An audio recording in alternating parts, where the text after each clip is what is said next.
Welcome back to Cinema Cult Network. I'm Chris. I'm Matt. And I'm Honto. And we're wrapping up our coverage of Italian Giallo films. We started off with Honto's pick, which was Stage Fright. We did my pick, which was Argento's Opera. And now we got Matt's pick. Matt, what did you pick? I picked Blood and Black Lace, the seminal Giallo movie. It's not the first Giallo movie, but it's the one that really just kind of runs with like the tropes. Yeah, all the tropes, and it basically starts the formula. Yeah. And then everybody runs with it from this point on. I had not seen this prior to this viewing. Honto, did you see this? I've only seen one, or no, I've seen to date, I've seen two Bava movies, Black Sabbath. Yeah. And then you saw Black Sunday, right? Or Black Sunday. You saw both. Black Sabbath and Black. No, I get them mixed up. Which one's the witch? Black Sunday. So I've seen Black Sunday, and then I've seen Bay of Blood. Oh, okay. But you'd not seen this before? I haven't seen this before. And then Matt, you'd seen this a couple times, correct? This is my fifth time watching this movie. Okay. All right. Okay. Well, I watched it twice for this. Yeah. Super fan. Super fan. Love Bava. Big Bava fan. I would love to cover a lot of his movies on here. I highly recommend my favorite of his is Danger Diabolique. Oh, okay. Or Diabolic. So it's Danger Diabolic. So that's him. Not Diabolique. Yes. Okay. Really cool comic book movie. And I think it would be a lot of fun to talk about. That's it. That's all I have to say. Okay, great. It's good history on Mario Bava. Yeah, I don't have any history on Mario Bava. From Supervan. Honestly, what I love... Okay, I'll go down... The things I love about Fine, I'll go down the rant. No one asked. What I love about Mario Bava is he's one of those journeyman directors that can put his foot in almost like every genre. Yeah. He does like sword and sandal movies. He does vampire movies. He does ghost movies. He does comic book movies. He does sexploitation like comedies. Okay. But he just did a whole bunch of different things, sci-fi movies. Yeah, yeah. And he like knocks it out of the park, and he has a very signature style. And the reason why I wanted to talk about this movie with you guys today is because this movie has influenced a lot of the movies that we've talked about on the podcast already. Interesting. Like sidekicks. Like The Pit. What's another one? Oh, Ridiculous Six. Yes. Ridiculous Six. Yeah. Better joke. Yeah. But yeah, there's a lot of stuff we've talked about in the past, and this is like, oh, this is where this starts. Like a lot of like, for instance, like Scream. Mm-hmm. Scream. This movie is a huge influence on Scream. Okay. In like, I don't want to say tone and style, but in story structure. I can see it. Yeah. I can see it for sure. Yep. So all right, let's dive right into it. Blood and Black Lace from 1964. What do you think it has on Rotten Tomatoes? Matt, we'll start off with you. an 84%. Honto. 76. 80% on Rotten Tomatoes. In U.S. dollars, what was the budget for Blood and Black Lace? Honto. 3.2. 3.2 million. Yeah. Dollars. Okay. $3.2. $3.20. That's it. Well, okay, so bit of trivia. Bava's known for working with a tiny budget and like coming up with really cool ways to work around that tiny budget. So I'm going to go ahead and say under $1 million. I'm going to say like 900,000. 150,000. Wow. So it definitely was Holy small. shit. Like way under. And then, no, you're way over. Yeah, I was way over. Yeah. You get made 6 Bava movies. Yeah. No, 6. Try like 10, Chris. Yeah.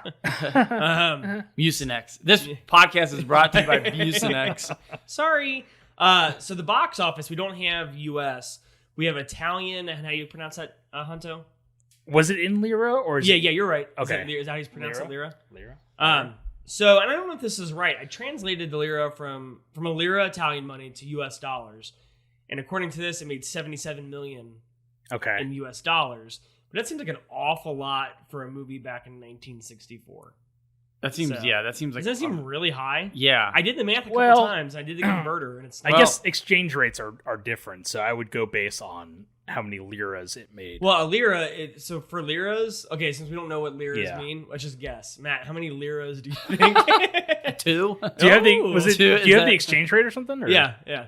For every $1 you get I don't know how. Well, that changes though. That changes. Yeah. Over time, it definitely does change. Yeah. It says when I put it into the converter, was it said it's an obsolete dollar. Was it was it 1964 lira with the currency? Because it does fluctuate quite a bit. Oh yeah, I didn't do that. Yeah, that's what I'm wondering. So that might be different. Yeah, I totally. Welcome to our accounting podcast. Yeah. There is one that I do that under, and it will ask you in dollars to convert from 1964 to 20. Yeah. Okay. And this did not have a. It didn't have a time converter. A time machine. Nice. Yeah. Nice. So yeah, I unfortunately bombed on that one, but that's fine. For lira, it made 141 million. Okay. So listeners, do the math. If you know what that math is. Send us a message on Anchor.fm. We would like to know too. This podcast is also brought to you by Mucinex. Hanto, go ahead and take us to the cast and crew of Blood and Block, ladies. Directed by Mario Bava, Bay of Blood, Lisa and the Devil, Hatchet for the Honeymoon, Black Sunday, Black Sabbath, and then Matt, do you want to chime in with any additional ones? Danger Diabolic. Okay, well you already said that. Planet of the Vampires. Yeah, awesome movie. That is one I would love to cover. We talked about it a long time ago. Dan O'Bannon says he swears to God he didn't steal anything from this movie when he made Alien, but man, is there a lot of stuff in this movie that is like imagery where you're like, that's in Alien. Okay. Really? But Dan O'Bannon swears to God that he never saw this movie. Interesting. I would also say, I'm trying to figure out what you didn't cover. Kill Baby Kill.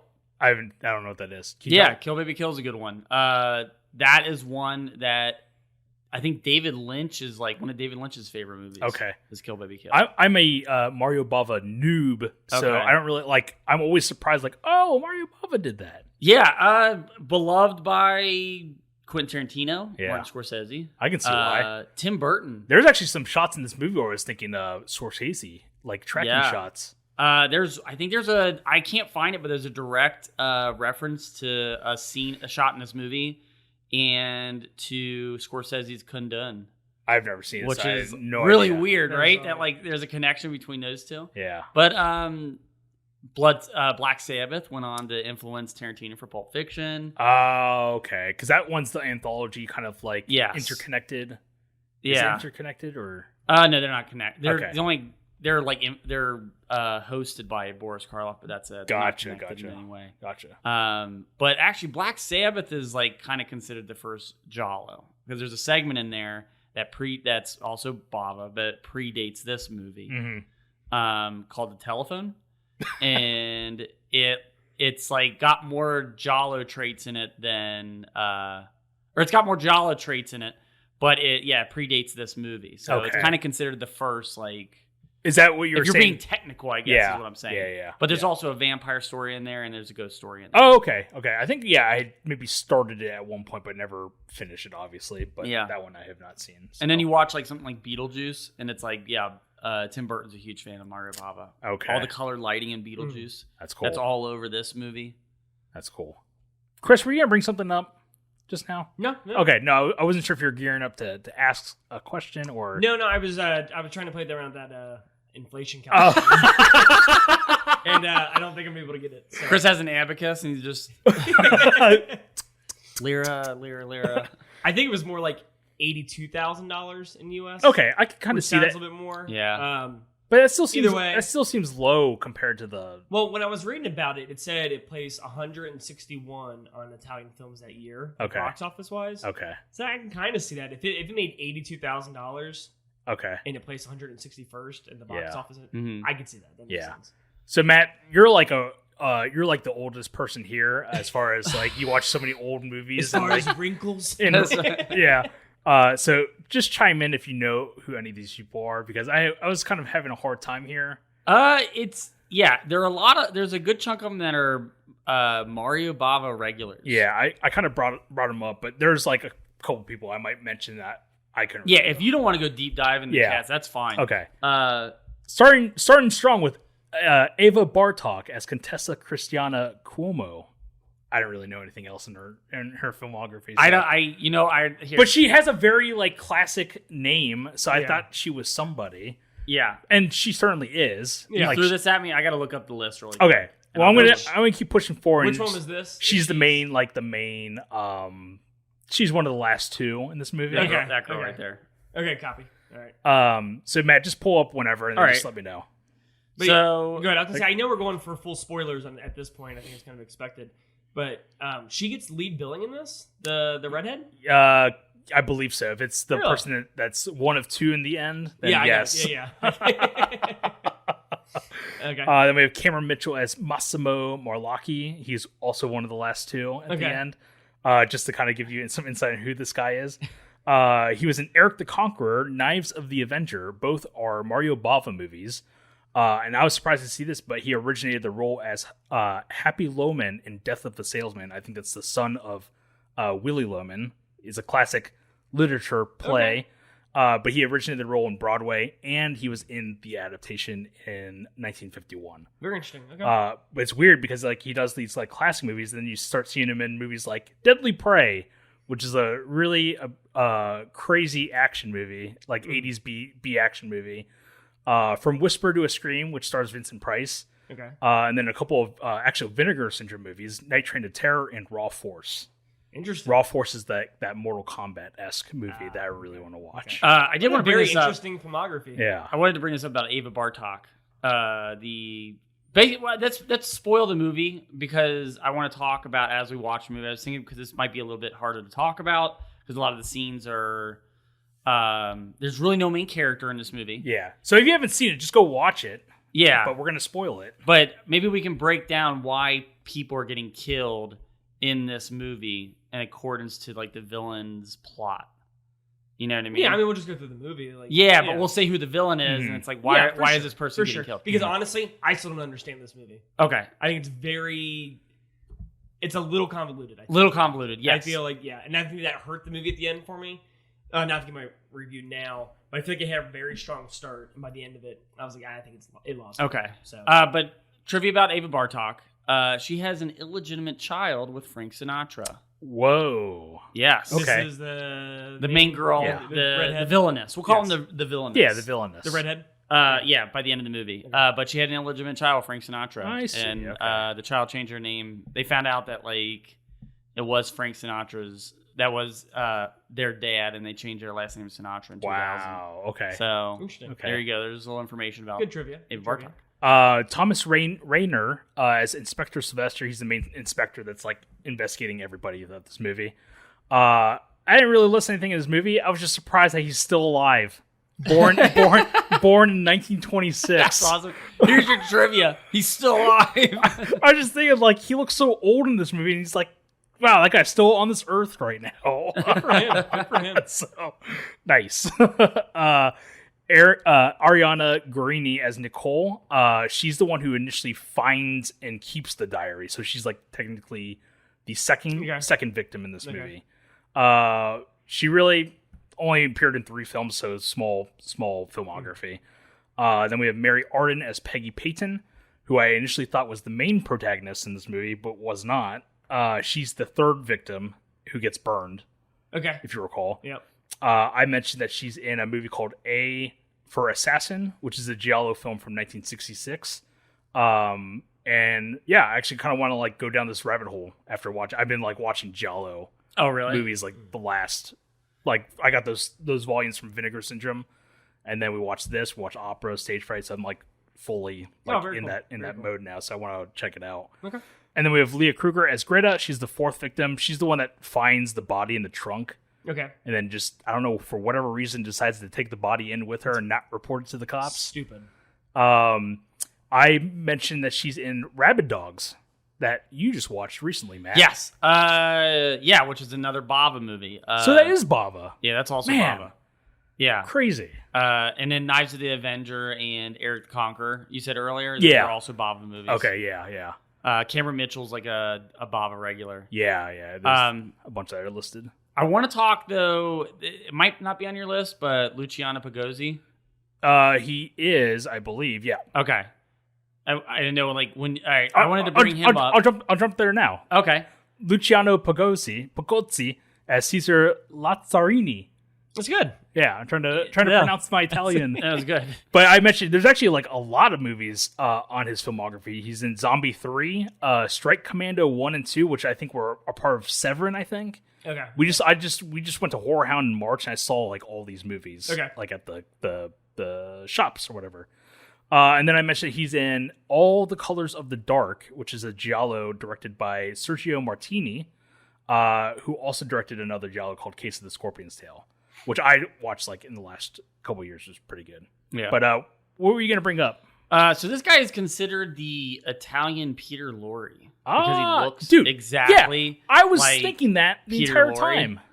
Like, Yeah, I did think it was him. the guy looks like Peter Lorre, but he's in a few Bava movies. He's in Baron Blood. He's in Hatchet for the Honeymoon. Okay. He's in The Whip and the Body. Okay. But I just find it like so weird that this guy looks so much like Peter Lorre. And he is considered like the Italian Peter Italian. Lorre. Yeah, it's crazy. I kept like, because they do that cool credit sequence where they're showing like everybody featured in this movie. Mm-hmm.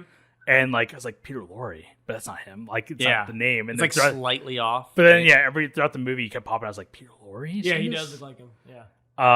But yeah, going on, Dante Di Paolo as Franco. That's the person with the cocaine addiction in this movie.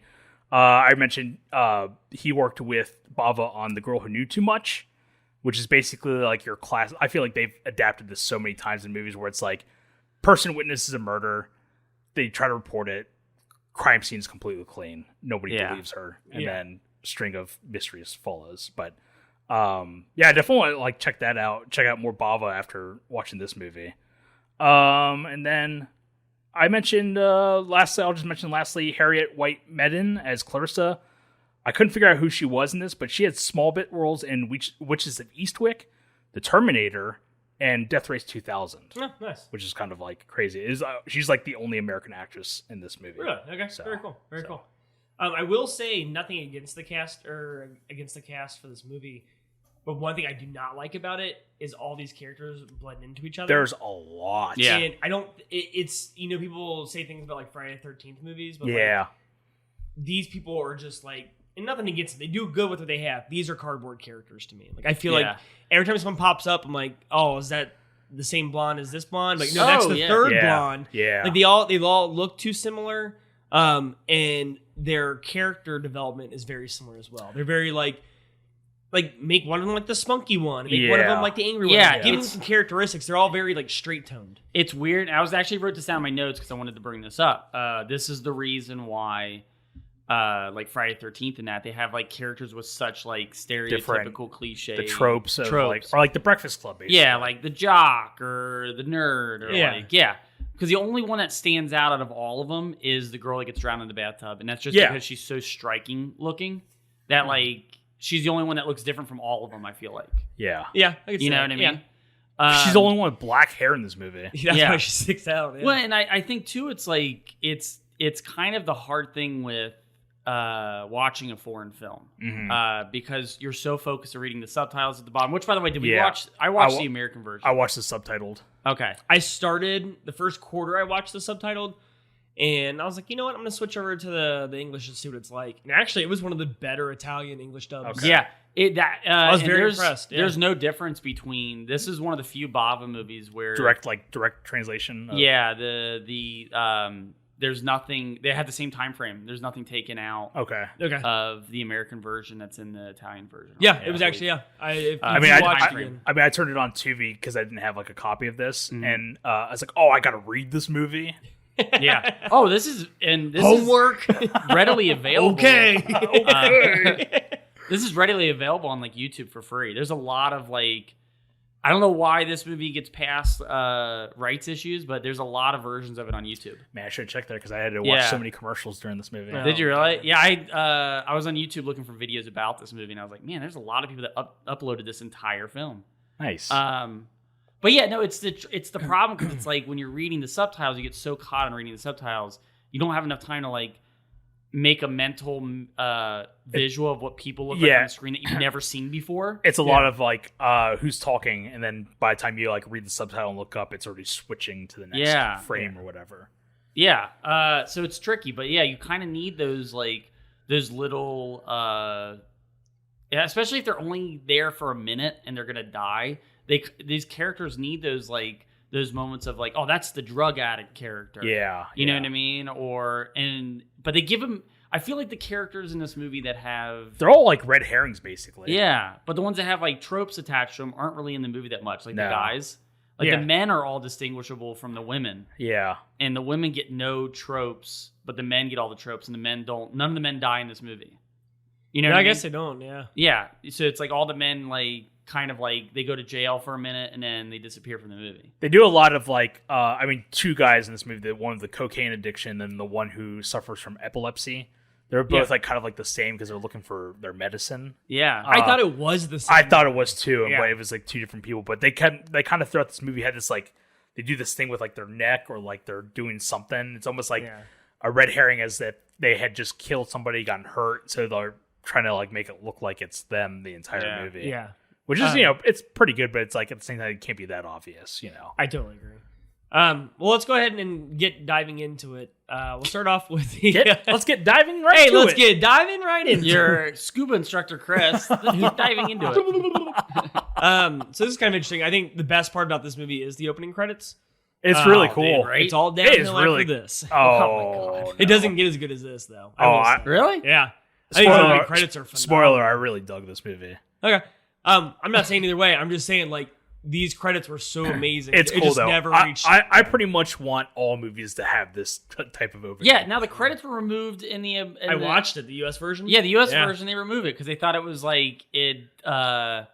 we want our audience to be more confused. Yeah, it ups the levity of the movie as far as it's kind of a bright color credit sequence. Is not as mysterious, and it's kind of fun. And I love the credits. Dude, I love it too. Yeah. I love the U.S. version is basically the mannequins with skeleton heads. Oh, really? It's not horrible by any means, but it's weird that they switched it. You got gold. That's pretty silly. Yeah. But these opening credits are phenomenal. And then, we could just cut to the end credits because that's pretty much all it's worth talking about, right? Just jump to the end. Get out of here, dude. I can't wait to hear Chris be 75%. Yeah. I'll watch it again. Yeah, I'd watch it again. So basically, to follow our trend this month, there is a show going on when murders happen. That describes every podcast we've done for the past 3 episodes. Yeah, this one's a fashion show. Yeah. This is also the reason why I picked it, because I was this is the closest one to what we just got done talking about. There's a show that's being presented. Yeah. It works. Yeah. And it's these killings that all involve models. They're all fashion models. Yeah. And it is kind of hard to go through scene by scene because it is a lot of sitting around and talking. But then the murders start occurring, and the murders are more brutal than I thought they were going to be. It's pretty crazy. So what was the first death? The first one is Isabella, who's the person who basically knows what's going on. Yes. Okay, so let's bring it up then. The killers in this movie are Cameron Mitchell and Eva Bartok.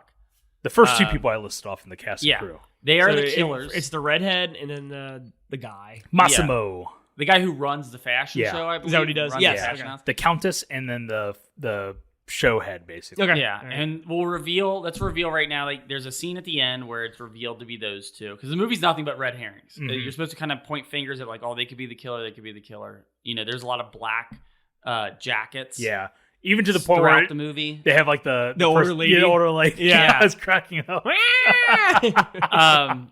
But so they kill this first girl because this girl found out that Eva Bartok and Cameron Mitchell killed her husband because her husband owned the fashion house. Yeah. They killed her husband. They killed Eva Bartok's husband. This girl found... Okay, so the 2 killers. Yeah, the 2 killers killed the redhead's husband. The redhead's husband. And this girl found out about it. She knows about it. Okay. Yeah. And she was blackmailing him. And she had the diary. It's her diary, basically. Yeah. Okay. So this movie could be over right after they kill this one girl. Yeah. Because this is the only one that's blackmailing them. But after this, it's this. It just keeps spilling out, and they keep having to clean up the mess. Yeah. Because people keep finding the diary. Yeah. So this girl gets killed. And I guess what happens to the whole plot behind it is the husband that was murdered off screen before this movie ever took place. Mm-hmm. The redhead and the guy got married, and they own the fashion house now. The two killers are married? Yeah, the two killers are married now, but they own the fashion house that the dead husband owned. Okay. So they basically they have all the money. Yeah. And Cameron Mitchell, the guy, is going to place all the blame on the redhead at the end of the movie. Yeah. So, because now that they're married, he can own the fashion house, and it's all his money now. Did not catch any of that in this movie. They bring it up. It's just in that one scene, but if in the ending, obviously, with him trying to kill her or get her killed. So that's okay. So this first scene, girl walking through the woods. Dude, this is expertly shot. Right? This is great looking. Yeah. If this movie has anything going for it, the cinematography and the lighting are phenomenal. This is like walking in the middle of the park, whatever. You got light streaming through the trees and all that stuff, and then you get that side profile of the masked killer. Yeah, it's like holy looks shit. like Tess from Dick Tracy. I was saying, so okay. I guess we'll get to it. Yeah, it looks like Breathless Mahoney from Breathless Mahoney Yeah. from Dick Tracy previous episode. Exact to a T. Yeah, and I also mentioned it looks like The Question, which is a DC superhero. Yes, it does. Who's all about conspiracies. Okay, yeah, cool character. Yeah, voiced by Jeffrey Combs in the animated TV show. Very cool. Awesome. I didn't think about that, but that's exactly the same. Do you design. think this movie had some sort of inspiration? Breathless Mahoney is previous. It's from Breathless Mahoney is previous because that was in the Dick Tracy comics. So do you think that these guys were inspired by Dick Tracy to make their character look like this? Because the outfit is basically a fedora. It's like all black fedora, black trench coat, and then he's wearing some sort of mask that basically gives him faceless features. Like a spandex. Yeah, but it looks like it's like a cream skin color look to him. So it looks like it's just a faceless, like killer basically, which I think is like one of the coolest killer outfits I've ever seen. Oh yeah, it's killer. Well, Breathless Mahoney is first premiered in 1945. Okay, so about 20-ish years before this movie came out. Yeah. But I'm trying to find hold on. I'm keep talking because I'm gonna trying to find an original comic. But yeah, I'm just trying to figure out because I was just watching. I probably should have done some homework. I thought Matt maybe with the trivia something came up, but it was just kind of like it looks so cool that I feel like they kind of pulled some inspiration from Dick Tracy and then later inspired the DC. Yeah, because I'm not finding a comic picture of that exact costume. Yeah, I'm just finding just the Madonna character. Okay. From that original time period. Did you Google no face with hat? It was it's not. What's the criminal's name? It's not Breathless Mahoney is Madonna's character's name. Oh, what is the character of? I don't know. I thought it was Breathless Mahoney. Yeah, I did too. Because I honestly saying that if it is, inspired or whatever, if it's inspired from this movie, well then that would make sense because look at all the colored lighting in Dick Tracy. Yeah, so it's even more of an inspiration there. Yep. Because this is the movie that really kind of kicks off using colored gels to, they basically kind of give off a dreamlike state. Okay. Of I don't know, of a visual. Because it's crazy how gorgeous this movie looks for 64. Yeah, it's awesome. The lighting, I think the best part about this movie, I think the acting is fine. Yeah. I think everything is fine in this movie, but the lighting is what really stands out. And Bava and his dad was a cinematographer. Yeah, because isn't that how he got kind of broke into the business? Yeah, and then he became a cinematographer and a special effects artist. And he was kind of brought into a lot of movies to do just the special effects, and then finally got to do his own movie. His son, Lamberto Bava, who directed Demons. Yep. His son did that. Okay. Yeah. And then Lamberto Bava's names on over a good chunk of Bava movies where he came in and helped out. Okay. So it's kind of like a family. Like the Coppolas of Italy. Pretty much, yeah. They're also Italian. But the sad thing about Bava is Bava never got the respect that he deserved. I mean, I was surprised to find out that his first movie was Black Sunday was Black Sunday? Yeah, Black Sunday was Black Sunday, and he made it when he was 46, which is nuts to me.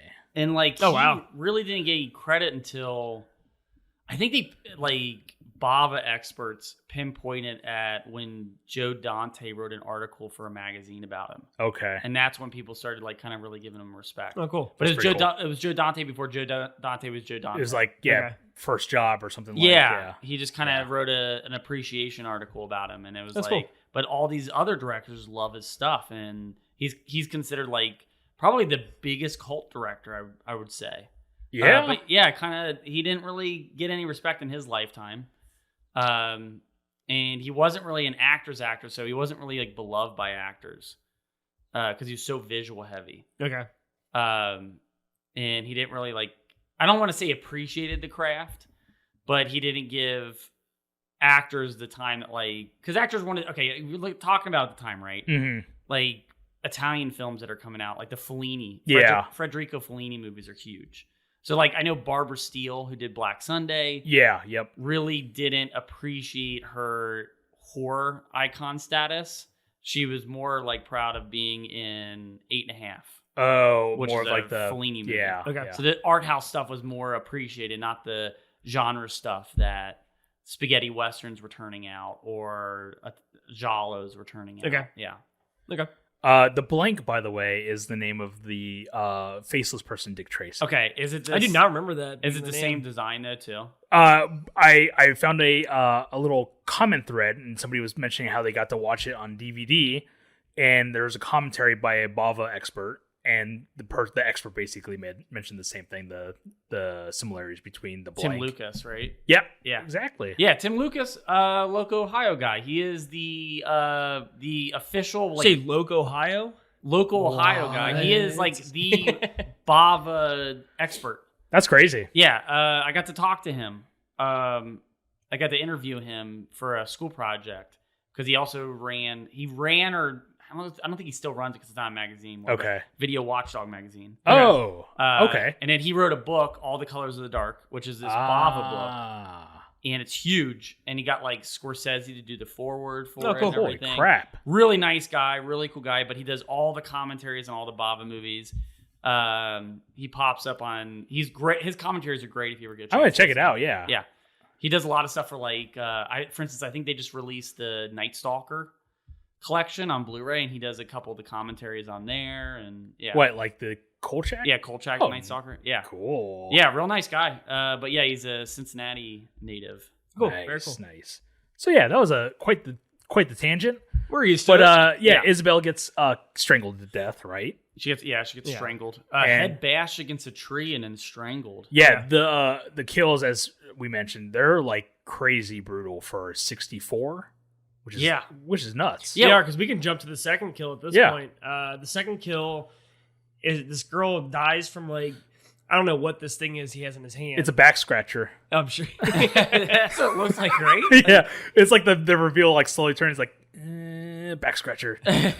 Imagine a comb, like a woman's brush. Yeah, the brush. And instead of like bristles or whatever it is, it's like three like, or it's like a three stabbies. Oh no, it's a three. The thing he had was like a 3-hook coat hanger. Oh yeah, that's what it kind of looks like. Here you go. Yeah, I'm gonna hang your eyes. It's good. A weird really medieval gauntlet. It's like on the medieval the knight's outfit. It's like a gauntlet that he wears. Okay. Yeah, but it does. It looks like it's like a. I don't know. I've never seen this thing. I've never seen it in real life. It seems like it does a lot of damage, though. This kill does not make any sense either. This person is. Oh, really? Yeah, because like he pushes it into her face. Yeah. And later, like they show her, and she's got like a hole in her cheek and like a hole in her forehead, and like it doesn't really make any sense. It is like one of those perspective switch, situations where it's like it looks like it's close together, but in reality, it's like is it supposed to be sharp? It looked like it was like a dull. It looks like it looked like it had knobs. That's what I mean. It didn't look like something that would like penetrate. I don't know. It's weird, but it's a cool scene. Yeah, it's effective for sure. But this person is Nicole. She's the one who initially finds the journal. And that's why like it kind of sets off the series of events basically. Okay. Because everyone wants a hold of this journal because they like are aware that there's some secrets. Yeah. To be learned here. Yeah.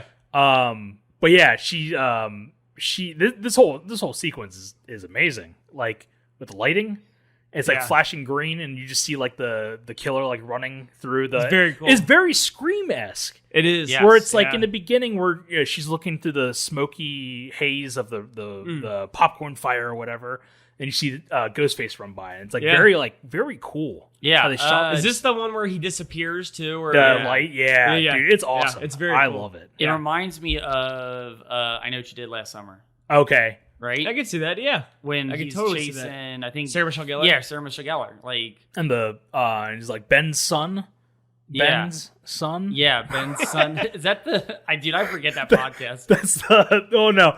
In the sequel, that's the whole plot twist is Ben's son, and it's so stupid. It's a very Ben's son. Yeah. But yeah, so this sequence is kind of. We've all seen Inferno. We talked about Inferno a couple weeks ago. I've never seen it. Like, but not in full, but that opening sequence in Inferno where the girl dives for the necklace. That's right. It's the key. only It's thing key. I've seen. It's a necklace. Yeah. It's a necklace. Anything I've seen from any Italian horror film, it's like that. Like, it's all I know from horror films. It's so ridiculous. It's weird. It's really because weird. she's like, oh no, my necklace. Yeah. Like dives in to go grab it. And it's playing like the Donkey Kong underwater music. Yeah. Dude, and it's like, I would never have done that. The Mario music. Yeah, exactly. No, it's more like Or what's it? The Sonic music, where it's like din din din din. Yeah, that's how I feel every. That's how like floats. That's the music I hear every time I swim underwater. For your necklace, my diamond necklace. Oh no! But like that whole sequence with all the colored lighting is basically a riff off of that whole movie is a riff off just this sequence here. Yeah, the whole movie is very colorful. Yeah, very Inferno. Colorful. Yeah, Inferno is just a rip off of just like it sounds like that's something that's cheap, but it is. Yeah. It's like basically this sequence for several times over in that movie. Yeah. Yep. And then we have after she dies, now the girl actually has the diary. He finds out that this girl that he just killed doesn't have the diary. Yes, so he's like, so once again, this mess just keeps like developing where he's like, he just killed this girl basically for no reason. This guy is like the worst killer of all time. It's like basically a domino effect of just him being getting the wrong person every single time. Yeah, pretty much. Because so this scene's actually very different than the rest of the other kills because this might be my favorite one because it's very unique. I wouldn't even say kills, like this scene in general. He approaches the girl who actually does have the diary. And this is Peggy. Okay.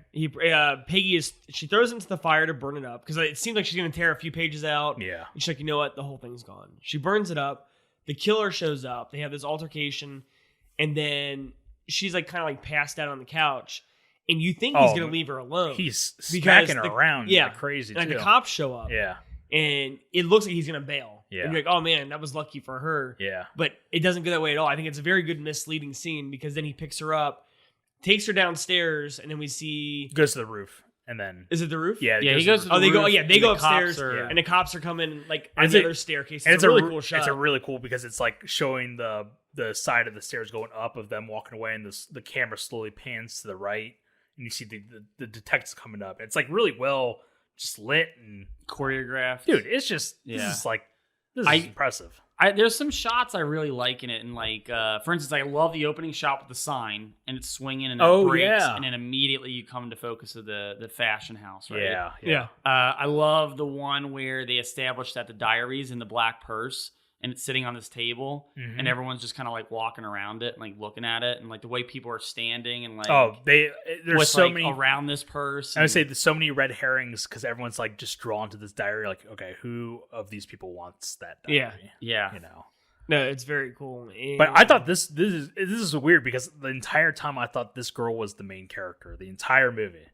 Yeah, it is kind of weird. It doesn't feel like the movie has a main character. Yeah, it doesn't. Yeah, I've tried to like look at it where I was like, well, maybe it's the killer, like Cameron Mitchell, is the main character. You just don't see his face. Yeah, and the whole point of the movie is it's from a killer's perspective of like basically him trying to clean up a mess.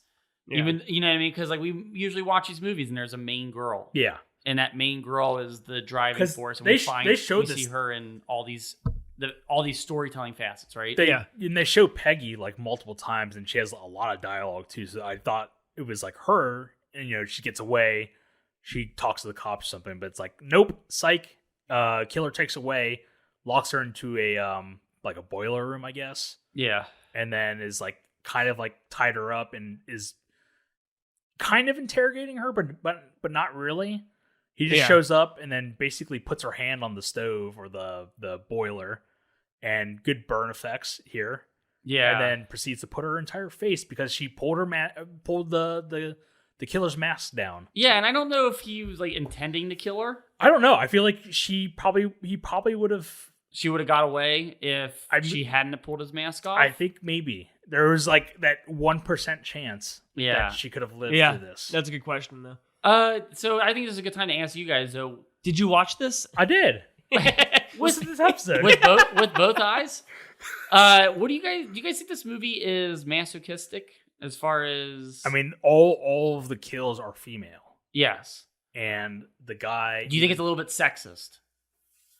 I think they bring that up in the movie, don't they? That they think it's I think that's the purpose of the killings here. They're planning on making it more hypersexualized. Yeah. Like that's like the motive to cover up of who it could potentially be, I guess. Yeah. And I think that's the purpose is to do that. Yeah, but do you think it's like as far as this movie got a lot of shit when it came out? I would say because there's offensive because it's like, do you guys think it because it could be seen as sexist? How's it seen as sexist? It's because it's like beautiful women, and it's like ripping their clothes off. Yeah, I mean, dumping their heads in tubs, and it's kind of like he's like burning. Yeah, it's real, I mean, it's one of the first few movies that does this, burning the girl's beauty off her face, basically. Yeah, but that's the thing. You could make that movie in the 80s and no one would have said anything about it. Yeah, they did say it about that stuff in the 80s.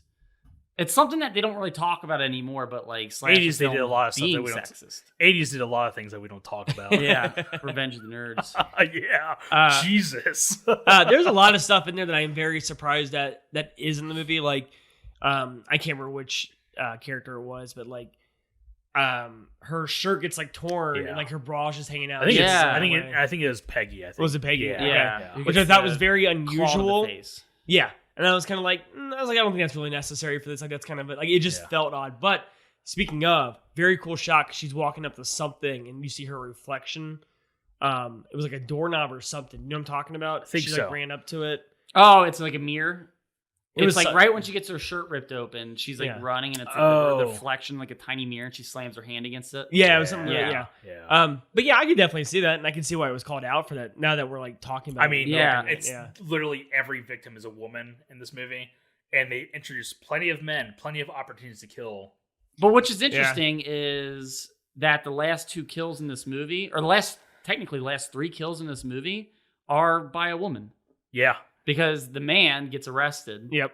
And then his wife, the redhead, has to cover up for him by killing 2 women and him at the end. Yeah. So the last 3 killings are a woman in the costume.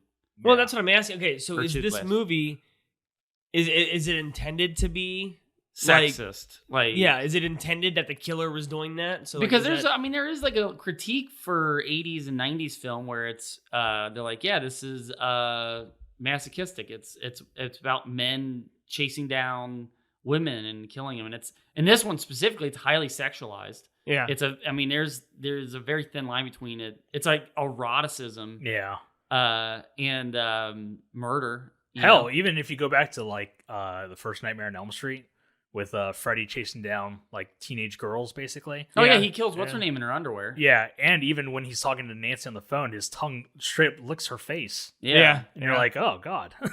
So I mean, it's an These argument. Are good points. It's an argument we don't hear anymore. Yeah, I feel like people are very cautious when they make these movies now, and they make them where but there was that time where the women aren't strong and there's only one strong one. Yeah. Well, I think we've talked about this off air, but Summer Party Massacre was supposed to be a satire of those types of movies. And I guess the studio reworked it and made it just like another like horror movie. Mm-hmm. But I think the director's intentions was to make, poke at these movies where women are these weak characters and everything like that. And my fiance has really woken me up to the stronger female characters in movies, like with Jamie Lee Curtis and and the newer Halloweens, and Invisible Man movie, and It's cool. Like this whole like I know we've talked about this before on the podcast, but the Me Too movement that's represented in these movies is awesome.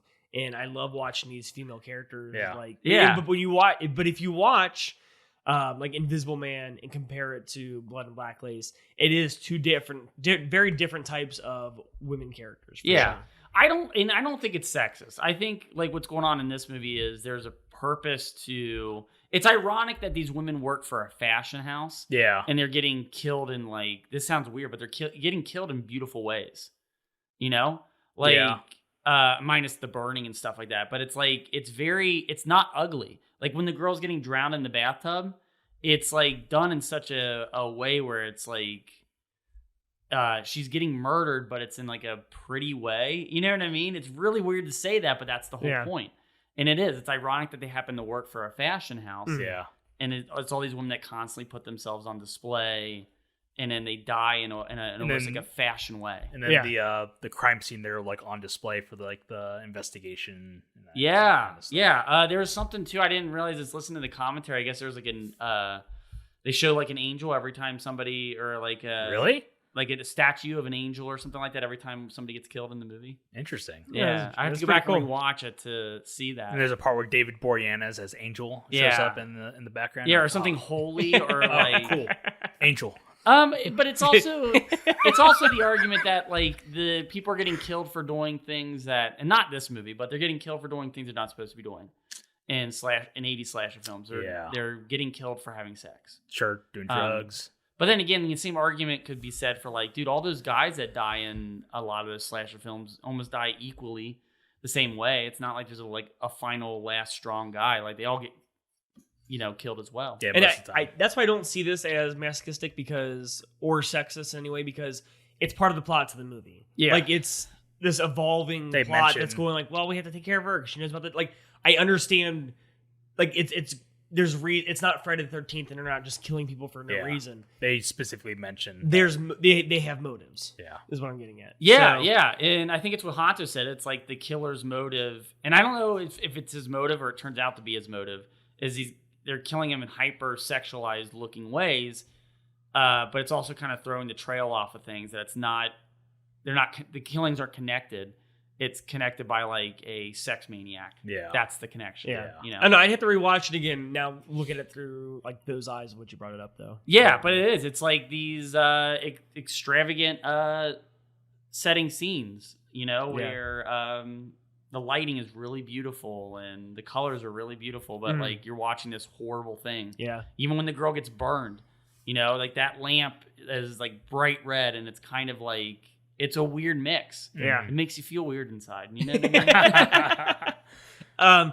Well, speaking of, we'll go to that next one. So it is revealed who the killers are, and you find out it's actually revealed because earlier when the killer is interrogating, I think Peggy, where he writes down where's the notebook in his little notepad. Yes. And it's got this very distinct look on the exterior. So when all the men get arrested and then they're finally released, the belongings are to Massimo, who is the fashion designer or whatever. Oh, Cameron Mitchell. Cameron Mitchell. Okay. He picks up his notebook. Yeah, and so it's revealed like, it's him. But you're like at the same time, you're like, wait, but he's in jail. Who killed the previous person? If he was in jail. See, when I saw it, I thought it was just a red herring thing again, where they're like, oh, he happens to have the same notepad. Yep. Yeah. So I didn't even think it was him at all. Yeah, like this is the reveal that he is the killer. See, I think that's weird because I didn't put it together. I thought it was like another, like, I'm trying to throw you. Well, that's the following scene is when he gets back, he's greeted by the Countess, Eva Bartok. Yeah. And she talks about how she killed for him to mask up and create an alibi for him. So she dressed up as the killer in the previous scene, basically. Killed, is it Peggy or who? This is the killing that's kind of weird, and we can talk about it for a second. Wait, the previous one or the next one? Girl who gets her face burned, her body gets dumped into a car. Yeah. And the girl finds it and then drives off to her country home. So that's the next one is the body pops out and then she's for some reason trying to hide the body. I can't remember. There's something said in dialogue of why she is. Does this happen before or after the reveal? Before the reveal. This is before the reveal. Yeah. Okay. And then then when the killer kills this girl by putting a pillow on her face? Yeah, it's just smothering her, basically. Is this a real way to like... Oh, yeah. I mean, this is a movie thing, but I'm watching Dateline and stuff. I've never heard anybody being like, oh, they were smothered to death. Do you want to go practice real quick? Do you want to go practice real quick? I don't know. I've never been smothered to death. I don't know if this is just like... 100%. Yeah, you could not breathe through a pillow. Yeah, but how... this is going to get morbid. When you go to bed tonight, lay on your stomach and just try to breathe through your pillow. Yeah, but how long would this take? I mean, like, because they do it in movies, and they do it in, like, under, like, 20 seconds. Like, oh, thank God. Like, they make, like, pillows look like they're, like, the ultimate killing device. No, it's suffocation. Yeah, it's suffocation, but I'm just saying, like, it's essentially a giant, it's like a filter. You know what I mean? Like, you're breathing. Yeah, no, it's not. It's not a filter. I mean, it's a pillow. Go home and breathe through your pillow. But how long until the, like, your I'm sure it takes longer than movie time. Yeah. But it does. But not much longer. And like I said, watching Dateline, I've never, ever It depends on how many breaths they can store before they get the pillow over there. Yeah. All right, let's do this. Let's do a cinema cult test right now. Okay, you're the person who gets the pillow. No, I don't want to be that. But yeah, so that person, and then the reveal happened. Or no. Sorry. Okay. So no, I think you were right. It's pillow, then it's the reveal. The drowning, right? No. Then it's the reveal. Then you find out that they're in the cahoots together. Yeah. And then they're like, hey, you need to kill one more person. That's Why does he have to kill her? I think this is to set it, but basically this is like when they realize it's a sex maniac, and they're like, okay, you need to kill one more person. But he's actually making her kill one person so he can set her up so she'll fall off the building and die. Well, Tao Li is the last model to be drowned. She's the one that gets drowned, but they're basically going to pin it on her as the murder. She's the murderer because they start leaving the Countess leaves all the disguises, like the parts of the disguise all around her. Oh, okay, yeah, okay. So they're pinning it on her, and she's gonna. That's why she cuts her wrist too. Take a look at that this. Makes sense. Yeah, seriously. It is a very cool shot the way it opens up with when he's like, you gotta kill one more, and then it cuts and she's just like submerged in the water. Yeah. It's a very cool looking shot because it's like you expect like another scene where it's like she's at her place by herself and there's a killer, but no, it like cuts. I guess at into this point, it's like we know who they are. We don't need the element of like, oh, they're going to get this next person or whatever. They just cut right to it. That's a cool way to look at it, yeah, because it's like it cuts the bullshit out. Yeah, it's like we don't need a stalking scene here. Yeah, like, we already know what's going on here. Yeah, like. But yeah, he's setting up the redhead, his wife. Basically, this is a little convoluted. I totally agree. Yes. But this is okay. So this is like, in a way, this is like, well, I don't know if you. I was gonna bring up Giallo stuff for a second. I was gonna bring up Bay of Blood. This is basically like Bay of Blood, where so many people are red herrings and like. I never saw Bay of Blood. You should check it out. You'll notice that they pulled a lot of, like, the Friday the 13th pulled a lot of kills. Oh, really? From Bay of Blood and put it in there. Bay of Blood was actually going to be my choice before. Okay. But I feel like we need to talk about it. This is, okay, so history of Giallo. Giallo was, it stems from books that were printed in Italy that had yellow covers, because Giallo is Italian for yellow. And they were yellow covers, and they were mostly thrillers. So anything that was like Sir Arthur Conan Doyle or Agatha Christie were printed as yellow covers thrillers. So when they started making movies that were like thriller related, basically this is Italian spin off of Hitchcock movies. Yep. So a lot of what Hitchcock did was influence the Italian thriller. And when they started making these movies, they said, oh, they're like these Giallo books, these yellow books. And that's where the genre kind of stems from. Okay. And then when this movie comes out, well, technically when Black Sabbath comes out and they do that segment, The Telephone, which is Mario Bava as well, it's taking that thriller and adding more style to it. So then all of a sudden, Giallo movies take over the name Giallo from the books, and now this is considered Giallo. Okay. And then they run with it with Blood and Black Lace, and it's like colored lights and hyper stylized kills. And usually it's like sexual related. Usually kills. Leather gloves are a big trope in all these movies, and it's surprising that this is a Giallo movie and you actually see what the killer looks like throughout the movie, because typically it's a lot of POV shots, like point of view shots of the killer with the gloves, and usually it's a knife as the main weapon. Yeah. And it's like those are kind of like the tropes. It's a whodunit. They're exactly. like whodunit movies. Mystery slasher. They're very heavily influenced off of, especially this one is, And Then There Were None, or 10 Little Indians by Agatha Christie. Agatha Christie, okay. Where everyone's stuck in a chateau for the weekend and everyone keeps getting bumped off in certain ways, and there's like a poem match to it. Yeah. So and then it's like you're trying to figure out who the killer is. You know that Arnold Clue comes from this. You know that Arnold Schwarzenegger movie called Sabotage that came out in like 2015, where it's like him and it's like a group of people. They're all like action, blah blah blah. That's basically 10 Little Indians. Oh, really? Yeah, where it's like members of the team get picked off one by one. It's like, who's the killer? Oh, really? Yeah. Okay. Wow. But it's a really stupid movie. It sounds really cool. That's a bummer. I'm not gonna lie. It's really stupid. You bring that up, I was like, I'm gonna have to check this out. Yeah, it's bad. It's But really bad. so and then it gets even more stretched out when Dario Argento shows up on the scene, and because then it starts taking on the appearance of like a supernatural. Yeah, because I feel like they didn't really do supernatural with Yeah. Giallo until Argento.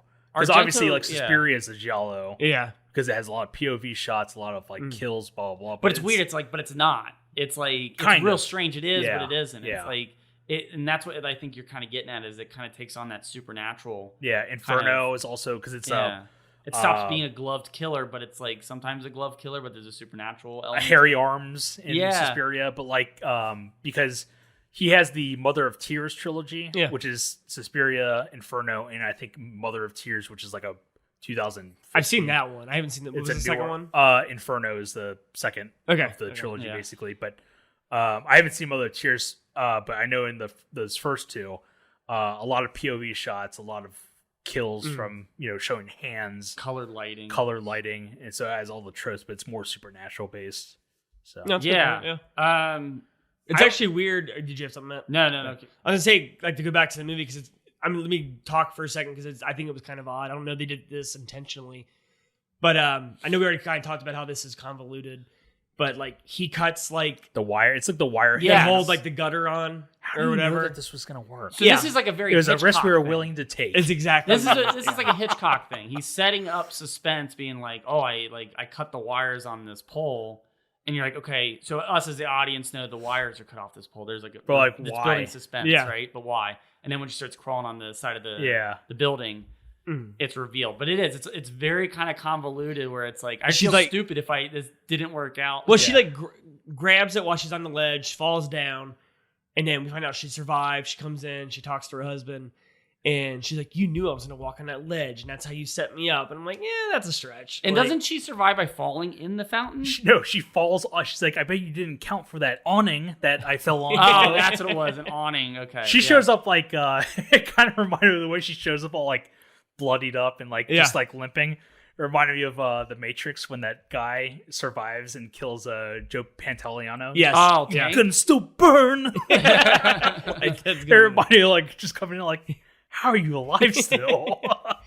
But yeah, she approaches him, she confronts him, and then they hug. And then in a weird thing, I feel like it stands out because no guns are used throughout this movie. Yeah. And then she kills him with a gun, which I felt was weird and kind of out of place for this movie, because it is all like, stranglings and knives and all this stuff. And I kind of associate that with the Giallo. No, she was just shooting tiny knives. She was just shooting tiny knives in his stomach. Little daggers. But yeah, I felt like the gun felt out of place, which is kind of odd after everything that happened. I think, once everything is revealed, everything, the formula breaks, Yeah, that's a good way to put it. So I think that's like a good, good way to have like in Scream. Like, this is literally like the double killer. They're basically, in on it together. And they bring out the gun in the last final act of the movie. You're like, wow.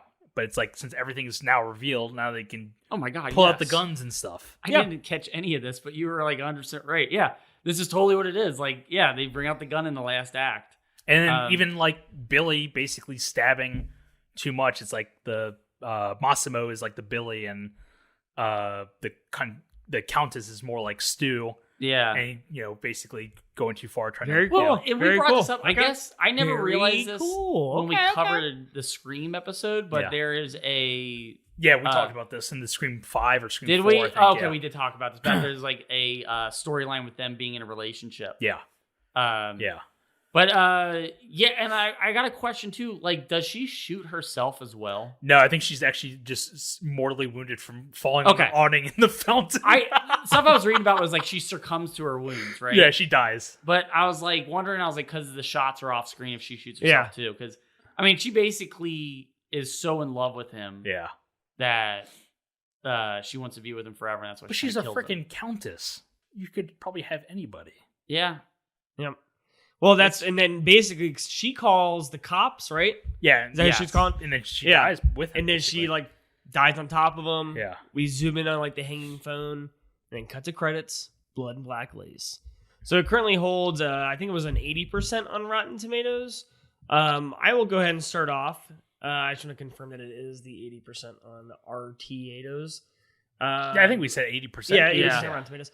I'd probably give it a 75. I think it's pretty solid. Yeah, see, remember when you said 75. Matt said 70. Matt said 70. It all goes down here from here. It goes downhill from here. I give it a 75. You gave it a really high score for the movie not being as good as the credits. No, I think 75 is pretty good.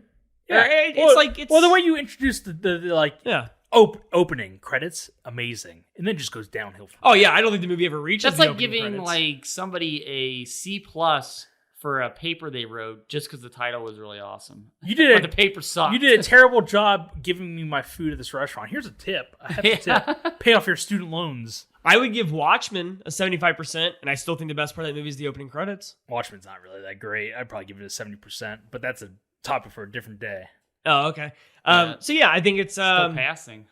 I think it's a solid movie. I feel like the second act gets kind of boring. Just because there's too many characters, and then I kind of zone out because I'm like, you know what?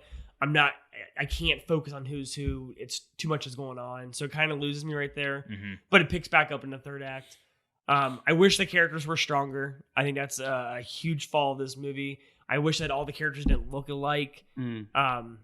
Maybe even just cut down on the characters. We don't need 32 characters and that all look the same. I don't know. In a way, this is, when we get to Scream 5, that's basically like you got too many characters in this movie, and it's the same form. You got two killers in that movie, and just kind of I don't know, but at least the characters. And I'm not saying Scream 5 is a better movie, maybe it is, but at least the characters stand out more. Yeah. But these, I feel like they're all just so similar. That's where it loses me in the middle because I'm like, I don't know who he's killing anymore. I don't know. I thought she had the diary. Why is he going? It was very confusing. Yeah, I'm not. I will say that because I'll go ahead and go next and leading from what you're talking about. I'll give it an 85%. I think the weak spot with this movie is you never really feel for any of the characters that are being chased. You don't really care. No. But I think this movie's this sounds really dumb. But this movie's not. Its strong point's not the story. Mm-hmm. It's a visual. Yeah. It's the stylistic. It's the style and the visuals in this movie that really sell it to people because it's like looking at paintings all the time. Yeah. And you're not, I don't know, you ever connect the dots at the end of the movie? There's no loose ends. There's no, what do you think this means? What are the implications of the fashion house and stuff? But imagine what this movie would have been like had there been really strong, memorable characters. Like this movie would have been phenomenal. And I kind of wish the writing was just a little bit better in that aspect. Yeah. And I think it's just more of, it's like watching an opera. It's more about it's a visual heavy movie. Yeah. But I have to give it credit for it being basically the movie that starts off the hidden face serial killer that we know for slasher films. Yeah. Isn't Peeping Tom pretty much one that started that off though? He's not, but his face isn't hidden. I've never seen it. So and same with it's Psycho. a lot of POV, but not a lot of masked killings and stuff. He's never wearing a mask that entire. Doesn't he use his tripod to kill people? Yeah, he uses his tripod, but he never hides his face. And then I guess Psycho, but he never really hides his face either. Okay. Well, he just kind of dresses up as his mom. Yeah, but it's kind of like so disguise. Yeah, disguise in a way. I guess. Yeah. And that predates this movie, 4 years? But this is the one with the mask. This is the person with the mask that is going around killing people, and we're trying to be who is it? Who done it? Yeah. Because the thing with Psycho too, Psycho's not a who done it. No, it's just you just think this is. No, you just think it's his mom. Yeah. And then it's revealed at the end that it's not his mom. Yeah. That's the big reveal. But this is the movie that started it all off, and it really kicked it off. It's not my favorite Bava movie. I have seen it quite a few times. I'll definitely watch it again. I haven't been able to find a lot of a plethora of people like breaking this movie down because I feel like it's because it's just visual heavy. That's it. Yeah. I don't think there's really a lot of secret meanings behind this movie. But then again, I also could be wrong. Okay. Yeah. I'd probably say 85%. I genuinely really like this movie. I was surprised at how kind of like into it I was at the very start with the reveal of the look, like what the killer looked like. I was like, oh man, this is gonna probably rule. And so I really liked just the visual style, the cinematography, just kind of like, I mean, just talking about it, there's a lot of parallels to I think like movies in the future, that kind of inspired, Yeah, all your comparisons to Scream made me like it even more. Yeah. So okay, there you go. We did. Got him. Yeah, got him. But that's true. I mean, that's like when we were watching that, I'm thinking of, I was like, oh, Chris will like at least enjoy because I know Wes Craven is a huge fan of this movie. Yeah. And he uses some of the shots, and I think it's in A Nightmare. Remember when they steal the prop off the movie set? Yeah. It's like the shots basically when they steal everyone's looking at this purse. Okay. In this movie. Oh, I can see that. Yeah. Yeah. So he's a huge fan of this movie. I totally see that. Okay. But it's crazy to see the list of horror movie directors. Yeah. Or just directors in general who love this movie. I think it makes sense. There's a lot of stuff to pull from like inspiration to pull from in this movie. And this is like the third Bava movie I've watched, and so far so good. I think I'm like gonna watch some more of his stuff. Yeah, watch Danger Diabolic. Okay. You will like I think you'll like Danger Diabolic. Yeah. Beastie Boys did a music video riff off of it. Okay. For Body Movin'. Okay. Yeah, and it's all basically ripped from Danger Diabolic. Yeah, I mean, like in the last couple years, I feel like I always hear Bava, but never really like experimented or like checked. Mm-hmm. Yeah. Babel was the first one I watched, and it was good-ish. Babel's okay. Yeah, it's definitely like pretty violent, and the story is kind of convoluted in a way, but it's definitely worth checking out. But yeah, I'm kind of like liking this trend of Bava movies I've been watching. So. Yeah, I like this enough. Not to cut you off, I apologize. I like this enough that I would watch more of his, and I'd probably watch this again at some point. This is a good. I want to rewatch it with different eyes as far as a masochistic view that you were talking about. Yeah, it's also weird too for us because we're so used to watching these movies that we don't see that. Yeah. We grew up with these movies, and honestly, nobody has that argument anymore. They had it real hard in the 80s and in the 90s, but nobody really talks about that anymore. Yeah. No, so I like to watch it that way, and I like to watch it knowing who the killers are this time to maybe place it a little bit better now that I kind of know who the characters are. So yeah, this will definitely get another viewing for me. But yeah, I think that was out of the 3 picks we did for Giallo, I think that was the best one, following with Stage Fright and then Opera. Hanto, what would you rank them? I would actually do Stage Fright, Blood and Black Lace, then Opera. Okay. Yeah. Matt? It's not because I have to, but yeah, I do Blood and Black Lace, Opera, and Stage Fright, and I'm only doing that based on how many times I've seen each movie. I've seen Stage Fright multiple times, but I really liked Stage Fright. I know putting it last, I'm like, that sounds like it's like the that's worst, insane that all three. But it's not. It's the first time I ever saw the movie for this episode. Yeah. That's insane. It was all different for all three of us. Yeah, but yeah. So that's going to conclude our Giallo month. But we'll be back with traveling horror films. We have a few we've discussed. Nothing is cemented yet, but that's what our July picks will be. I guess these are kind of horror films, right? Because I think 2 of the ones we talked about aren't really horror. They're like just kind of like thrillers, kind of. Yeah, like wrong turn travel movies or whatever, cult travel movies. So I don't know. We're still working the kinks out, but just think about people traveling, and then things happen. Is that yes? Yeah, as a little teaser, a little sprinkle of teasers. Things happen when they travel. Things happen when people do stuff. So that will be July. That's the tagline for July. If you have any other requests or comments or whatever, you can hit us up on Facebook. You can message us on Instagram. You can email us at cinemacultpodcast@gmail.com, or you can leave us a message on anchor.fm. And we actually do have a listener request. Oh, do we? Yes. You were waiting to tell us on air? Yeah. All right. So we can figure out when to do this. Okay. But it's coming up in the next month or two. Okay. It's requested by Rob in Chicago. Oh, cool. He actually requested a movie for episode 50 Adventures of Babysitting. That was it that long ago? Yeah, that was episode 50. That was a good, like, I don't know what anniversary. 8 years ago. Yeah, 8 years ago. But Rob has requested 1999's Detroit Rock City, starring Edward Furlong. Okay. And the band Kiss. So I have not seen this movie in years. I've never seen this movie. It's been a long time since I've seen it. I'll tell you what. I already got it. I already got it. It's for our music cult month, and we do Rock and Roll High School. Okay. Yes. Detroit Rock City, and then I'm sure we can find another one. I was gonna say Rock and Roll month, but I was gonna say Rock and Roll High School. Rock and Roll High School, because I would love Rock and Roll High School is like one of my favorites. There's got to be another rock movie in there. I'm sure we'll find it. Trick or Treat. I've never seen it. Oh, yeah. We either watch The Wall or Tommy. Oh. I like to talk about The Wall, actually. That wouldn't be a bad one. Yeah. But yeah, okay, cool. Yeah, we will do. I think it's going to be a good month. So, Yeah. Rob, thank you for that. We will definitely do that in the upcoming months. But yeah, thank you so much for listening. I'm Chris. I'm Matt. And I'm Honto. And we'll see you next time.